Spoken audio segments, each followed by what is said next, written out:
کھڑے ہو سکتے ہیں. کوشش کریں کہ ابھی سے آپ کو صفوں میں بیٹھا کریں تاکہ پھر بعد میں صفیں قائم کرنے میں آپ کے لیے دشواری نہ ہو. تشریف لاتے ہیں معروف مذہبی اسکالر اور محقق عالم حضرت مولانا عبدالواحد قریشی صاحب. مختصر وقت میں انشاءاللہ اپنی گفتگو آپ کے سامنے پیش فرمائیں. بیٹھ جاؤ بھائی، بیٹھ جاؤ.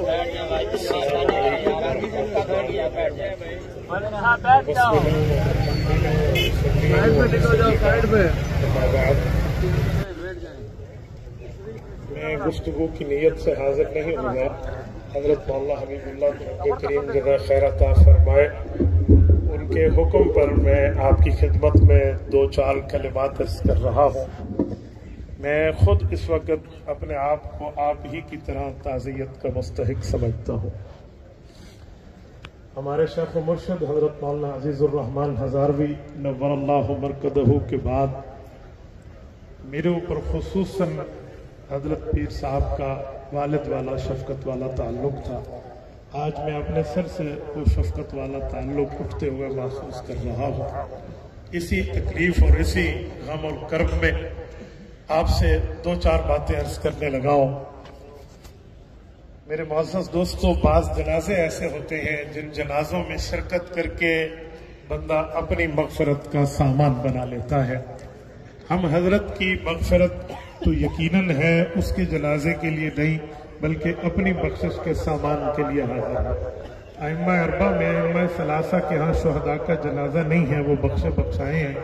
امام اعظم ابو حنیفہ رحمہ اللہ جو جنازے کے قائل ہیں، تو ان دلیلوں میں ایک دلیل یہ بھی ہے کہ شہید کے جنازے سے پڑھنے والوں کی بخشش ہو جاتی ہے.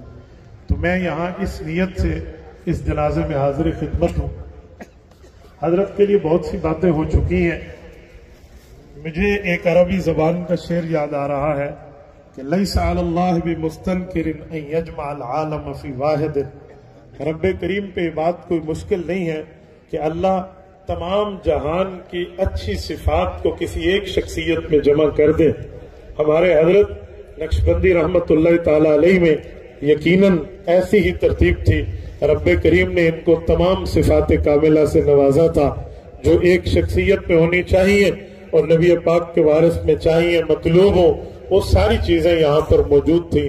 حضرت کا تصوف کا سلسلہ ہو، خانقاہی میدان ہو، تدریسی میدان ہو، خطابت ہو، تصنیف ہو، امامت ہو، یا دین اسلام کا تحفظ کا شعبہ سیاست ہو، اس سب میں حضرت کا کام موجود تھا.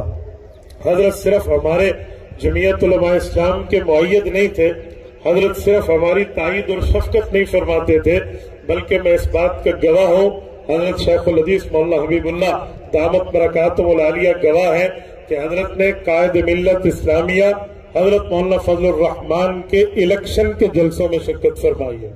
حضرت نے گلی گلی ان کے لیے آواز لگائی ہے اور ان کے لیے باقاعدہ گفتگو فرمائی ہے.